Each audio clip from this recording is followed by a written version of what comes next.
Mesdames et messieurs, bienvenue à l'édition de ce journal sur MLTV. Voici le sommaire.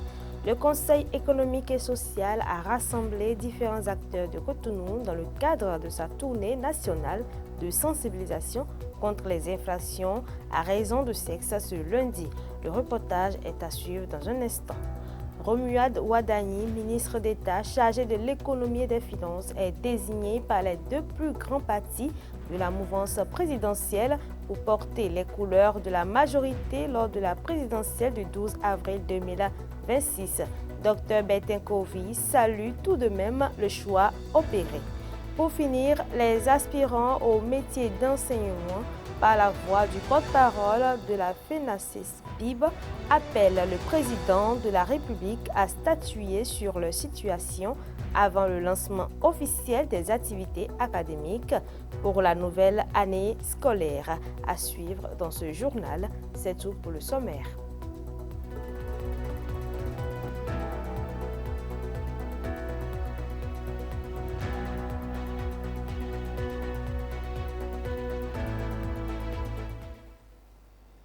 Chers internautes, à nouveau, bienvenue. Dans la matinée de ce s'est tenue à la salle de conférence de la mairie de Cotonou une réunion initiée par le Conseil économique et social. Elle a rassemblé différents acteurs dans le cadre de la tournée nationale de sensibilisation contre les infractions à raison du sexe du CES. Le compte rendu. Savalou et Boycon, Cotonou a accueilli donc ce 1er septembre la délégation du Conseil économique et social conduite par le président de l'institution dans le cadre de sa tournée nationale. Laquelle tournée a pour objectif de sensibiliser les hommes et femmes sur la protection de la fille et de la femme au Bénin. Dignitaires, personnalités administratives et civiles étaient présents dans la salle de conférence de la mairie de Cotonou. Le représentant du préfet se réjouit de l'initiative d'une telle tournée. Ces deux lois sont d'une grande importance et doivent permettre à la jeune fille et à la femme d'être totalement épanouies, de manière donc à pouvoir participer donc au développement, à apporter donc sa contribution au développement de notre pays. Monsieur le Président du CES, le préfet souhaite une séance très fructueuse. Et aujourd'hui, en ce qui concerne donc cette séance d'imprégnation des lois relatives aux infractions commises à raison du sexe des personnes et de la santé sexuelle à la reproduction actuelle du Bénin. Le président du Conseil économique et social a par ailleurs précisé les objectifs dédiés à cette tournée nationale de sensibilisation de haute portée. Visant à faire connaître et à assurer l'appropriation, cette fois-ci, de deux lois de portée sociale considérable.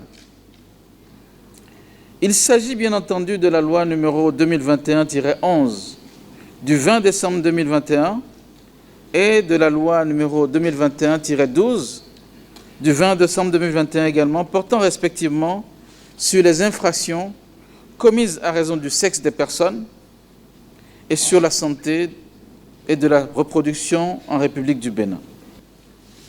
C'est sans aucun doute l'objet de notre périple qui nous a conduits à Savalou, à Cotonou en passant par Boycon. Les échos qui nous parviennent déjà nous confortent dans notre conviction que nous sommes sur une bonne dynamique. Je voudrais alors espérer que l'étape de Cotonou qui a démarré aujourd'hui, 1er septembre 2025, soit également des plus fructueuses afin que, mieux édifiés, vous puissiez, en tant qu'acteurs locaux, être de véritables vecteurs de relais du contenu de ces lois. Ainsi, la matinée sera consacrée aux échanges avec les acteurs communautaires et l'après-midi sera dédié à un entretien avec les autorités locales et les responsables des services déconcentrés de l'État. J'ai la ferme conviction que chacun y mettra du sien en vue de rendre assez fructueux et interactifs les débats que nous mènerons. Cette rencontre a été marquée par des communications sur les deux thèmes. Chaque acteur présent a eu l'opportunité d'exposer ses préoccupations pour en recevoir des réponses. Le Conseil économique et social, en tant qu'interface entre les institutions et les citoyens, s'emploie à faire connaître, entre autres, les tests fondamentaux qui protègent la fille et la femme au Bénin. Romuald Wadaï, ministre d'État chargé d'économie et des finances, est désigné par les deux plus grands partis de la mouvance présidentielle pour porter les couleurs de la majorité lors de la présidentielle du 12 avril 2026. Au lendemain de cette désignation, il a été reçu dans l'après-midi de ce lundi au siège du bloc républicain. Et justement, l'un des membres de ce parti politique de la mouvance présidentielle a nourri des ambitions pour succéder à Patrice Talon, mais hélas, il salue tout de même le choix opéré. Suivez Dr Bertin Covey. Si Dieu a choisi Romuald Wadaï, qui suis-je moi pour m'opposer à cela? J'ai fait les prières qu'il fallait, j'ai fait les demandes qu'il fallait, j'ai demandé à rencontrer le chef de l'État pour en échanger avec lui. Il n'a malheureusement pas eu le temps de me recevoir, mais les critères de sélection me frappaient parce qu'il fallait quelqu'un qui soit neutre, qui soit à la fois acceptable par le bloc républicain et l'UPR. Moi, je suis bloc républicain, donc je n'étais pas qualifié. C'est d'ailleurs le même critère qui a frappé Joseph Fifa Medjogbenou. Donc je ne regrette rien. Aussi, n'étant plus candidat depuis quelques jours, parce que n'ayant pas dans ma main mon destin par rapport au parrainage, j'avais déjà retiré ma candidature à la candidature. Donc ma foi, quand je regarde le choix qui est fait, il n'y a pas mieux. Si moi je ne suis pas candidat, c'est Romuald Wadaï. Et je suis satisfait de ce choix-là. Regardez Diomaye Faye et Sonko. Diomaye Faye était l'impresario de Sonko. Heureusement que moi, je n'étais pas l'impresario de Wadaï. Mais aujourd'hui, je serai son impresario. Du moins, c'est son communicateur en chef. C'est déjà un rôle. Et le plus important, c'est qu'il accepte, ma foi, de prendre des pans de l'économie fondamentale qui me préoccupe dans son projet. Et donc, j'attends de le rencontrer pour que nous asseyions sur les chenilles produites aujourd'hui, lui et Patrice Talon et nous tous, comment il va faire pour les transformer en papillons, pour qu'ils fassent bon vivre, pour mieux vivre pour chacun et pour tous, parce qu'il fait déjà bon vivre. Samou Seydou Adambi, l'ancien ministre de l'Énergie, de l'Eau et des Mines, précédemment suspendu des instances dirigeantes du parti Bloc républicain, est réintégré par les hauts responsables du parti. Dr Bertin Covey confirme la nouvelle. Enfin, j'ai appelé à ce qu'on le réintègre parce que ça nous affaiblissait dans la 8e. D'ailleurs, je voulais les féliciter eux trois. Ils étaient trois adultes qui étaient dans une guerre de clochers. Sama Dambi, Rachid Gbadamassi et Charles Toko. Sur injonction du chef de l'État, ils ont retrouvé leur esprit, ils se sont réconciliés, pourvu que cela soit sincère et qu'ils nous évitent le drame qu'on a connu en 2023. Il faut qu'ils se mettent ensemble pour le bonheur de la 8e, mais ils se sont réconciliés. C'est ce que Rachid Gbadamassi me disait tantôt, totalement heureux de savoir que lui et son frère et ami Sama Dambi se sont réconciliés. Un sourire en façade, mais une souffrance profonde à l'intérieur. La dépression, souvent banalisée ou méconnue, fait pourtant des ravages silencieux.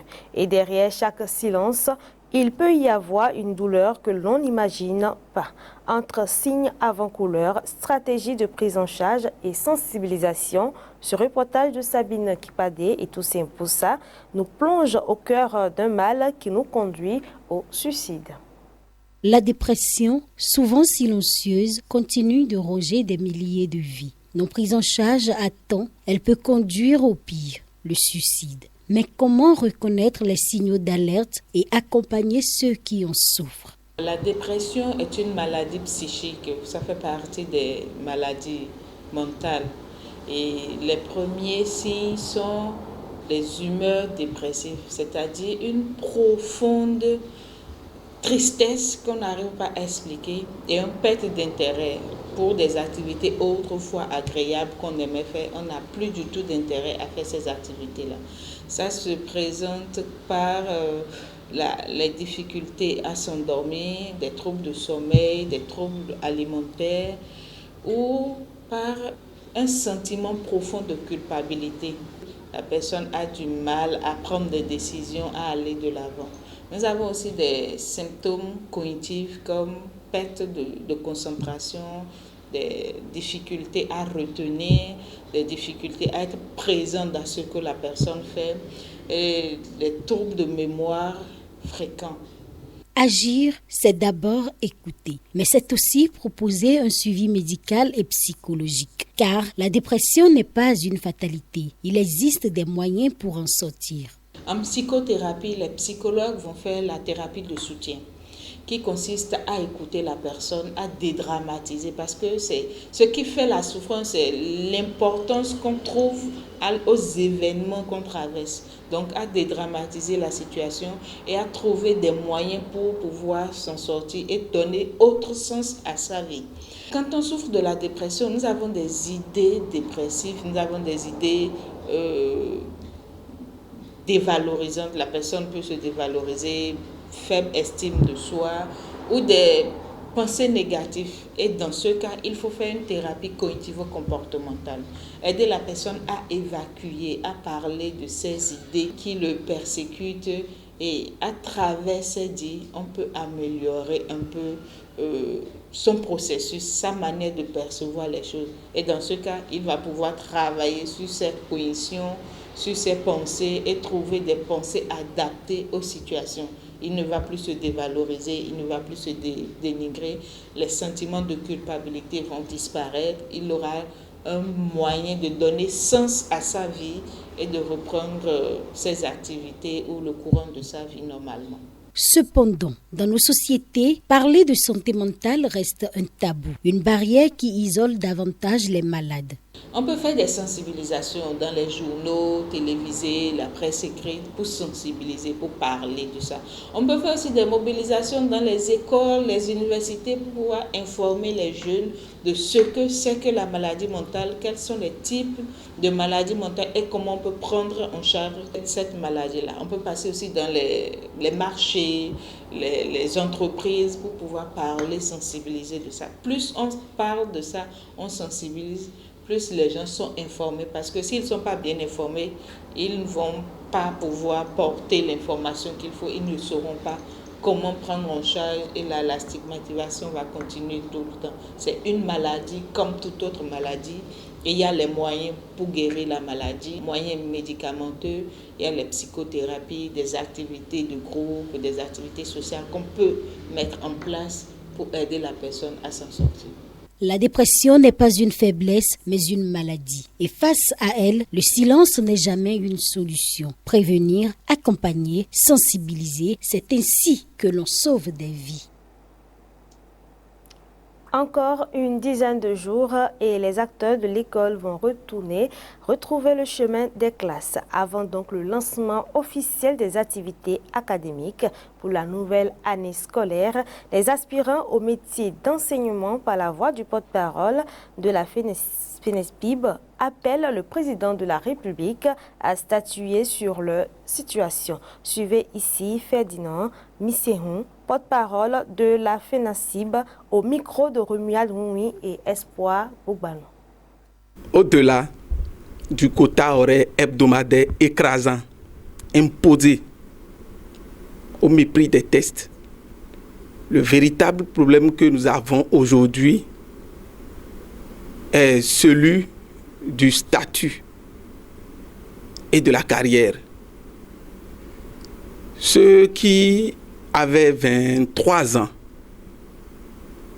à l'aube de l'aspirana frôlent aujourd'hui la trentaine déjà. Ceux qui avaient 33 ans sont en train d'approcher la quarantaine. Et ceux de 44 ans sont en train de dégrenier les dernières perles de leur jeunesse active, sans un statut juridique, sans un emploi stable. Nous ne nions pas que des avancées existent. Il y a eu notamment le contrat porté à 12 mois et une légère revalorisation de nos salaires. Nous sollicitons du ministre d'État, Wadaï, qu'il demeure